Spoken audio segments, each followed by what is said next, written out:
So when it comes to Volkswagen Group engines and the coolant you choose, there seems to be a really dizzying array of different options to choose from. So in this video, we're just going to look at the different types of coolant that you can use in your Volkswagen engine. We're going to be looking at the Volkswagen grades, the G11, the G12, the G12 Plus, the G12 Plus, and the G13. And it would be wrong to assume the G13 is the superior one. It really is critical to choose an appropriate one for your vehicle. So we're just going to look at the primary differences between these different grades of Volkswagen coolant and help you choose one that's appropriate for your vehicle.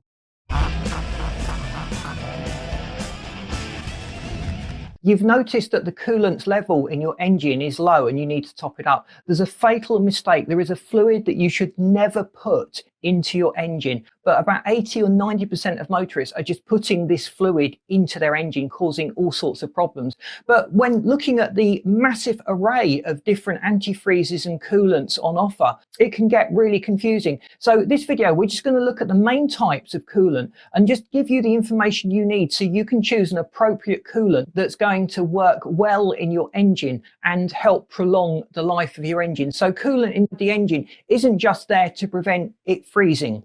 Obviously, you don't want the water inside the engine actually freezing, because as water expands, it causes problems within the block. So engine designers have taken this into account. They've got core plugs that will push out and take some of that pressure, but it's still a risk. If your water in the engine freezes, you do risk cracking major components within the engine block. So antifreeze is an essential, but it doesn't just prevent freezing. It also assists the cooling. It resists corrosion inside the engine itself. It can keep the water pump working efficiently by adding a little bit of lubrication to that. Now, the average engine has got many different types of metal. So some use aluminium, others use other alloys or other types of metal. Some engines have even got special coatings in certain parts of the engine. So choosing a coolant with an additive that is not going to interfere with those metals and metal properties is really the aim that you should go for. So what's this fluid you should never ever put inside your car's engine that so many motorists do without thinking? Well, it's tap water. Tap water contains mineral deposits. In our area, it is extremely hard. There's terrific amounts of calcium deposits in our local water. You can actually see it silting up the taps in our kitchen sink and in our bathroom as well. But inside the kettle where you boil it, you notice that building up. And it's not very long before you have to completely descale your kettle in our area. So imagine what's going on inside the engine. You've got your water pump. It's trying its best to move this hot fluid around, but this calcium layer and all these other sediments and minerals have started to form deposits, and it's clogging up the flow of water around the engine itself. So that really is a big no-no. So you should never ever put tap water into your engine. This contains mineral deposits which will build up and cause problems inside the engine. You should only use pure water, a filtered water, distilled water, or a deionized water. Anything really that doesn't have those mineral deposits would be suitable to go into your car's cooling system. Tap water also has a much lower boiling point than coolant that you have in your engine. So the pressure inside the radiator and the cooling system of the car will build up much more quickly if there is no coolant present, or if there's an insufficient level of coolant inside the engine. Now with the Volkswagen Group, things get even more confusing. You've got now the G12, the G12 Plus, the G12 Plus, the G12 EVO, the G13. So what do you use? Does it matter? Can you mix those different types of Volkswagen coolant in your engine? G12 is considered by many to be the best. It contains a silicate additive which protects the Volkswagen design of engine very well. G13 you would think is better, but it's actually cheaper to manufacture. It's glycerine based. It must be diluted with water, so it's not something you buy and just add to the engine as it is. You need to dilute this concentrated form down. That's probably why a lot of people go for it, just because it is cheaper. It's beneficial to the environment. It's less harmful. It's less toxic. If you mix G12 and G12 Plus, that can cause gelation or even flocking. And that can impact the silicate stabilizer additive within that you really do want in your Volkswagen engine. So for modern engines, you're really looking for something that is silicone and phosphate free. Those two components will play havoc on components in the engine, particularly the catalyst and the oxygen sensors. So in most cases, you'll buy a concentrated form of this additive and you'll dilute it in a ratio recommended by the manufacturer of the coolant itself, which is generally a 50-50 ratio, but there are some variations, so check the instructions before you do this. So in the case of the Volkswagen Group, the G12 has been discontinued, so they've moved on to the G12 Plus and the G12 Plus. There is a lot of confusion out there, so don't rely on gossip in forums as to which is the best. Some people claim that the G13 is best because that is a bigger number.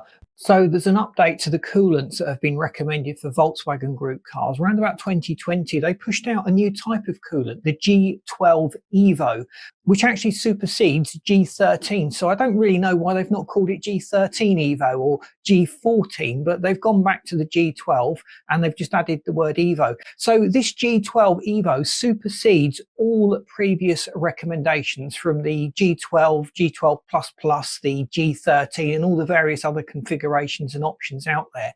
So the G12 EVO is compatible with all Volkswagen Group engines. Interestingly, one of the early service technical bulletins that was released said that you couldn't use G13 in the third generation 2-litre TDI engines. But there's a later bulletin, I think that came from Canada, the Volkswagen Group in Canada, that said that it is okay to use on those engines. So whatever engine you have, you should be fairly safe to use G12 EVO.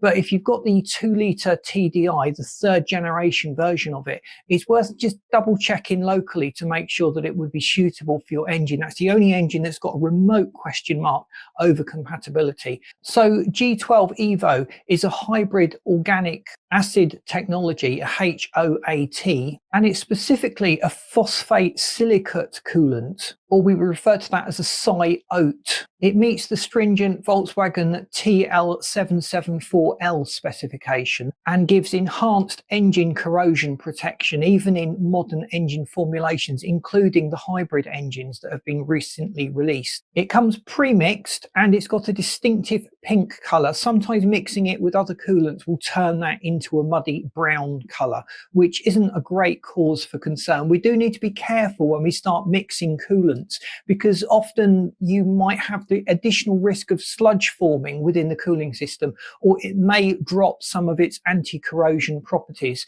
To avoid all shadow of doubt, it is worth draining the system down completely, flushing it, and then adding the G12 EVO coolant to it, so you know that the engine is completely filled with this new formulation of coolant. The G12 EVO contains phosphates. Now, there are some concerns as to whether these are suitable in older engines. So some people have questioned Volkswagen's wisdom of adding this component to these coolants and recommending them for the older engines. But most other brands are quite happily using them. Japanese engines will often recommend this type of coolant. So officially, G12 EVO is completely backward compatible with all the previous coolants. But there are some owners of those 2-litre TDI engines that will still recommend that you stick with the G13 coolant package. But please let me know in the comments what your thoughts and feelings are on this situation and whether you're aware of any more recent technical updates. But you've got your handbook. You've got the manufacturer's recommendations, and you can even consult your local dealer and see what they are recommending. So it's vitally important to choose the right coolant for your engine. It protects the engine, it resists corrosion, and it efficiently allows the engine to transfer heat between the block of the engine and the cooling system, which keeps everything else running smoothly. So never overlook the importance of having the right coolant inside your engine. So thanks for watching this video. Please boot the like button. Let me know in the comments what your thoughts are and if you've got ideas for other videos that we should do. I'm always grateful to have your ideas and take inspiration from that. If you haven't subscribed to the channel, please do so. Would hate you to miss out on the great content we've got coming up. And I've lined this video and this playlist up for you that you should find really interesting. Thanks for watching. See you in these next videos.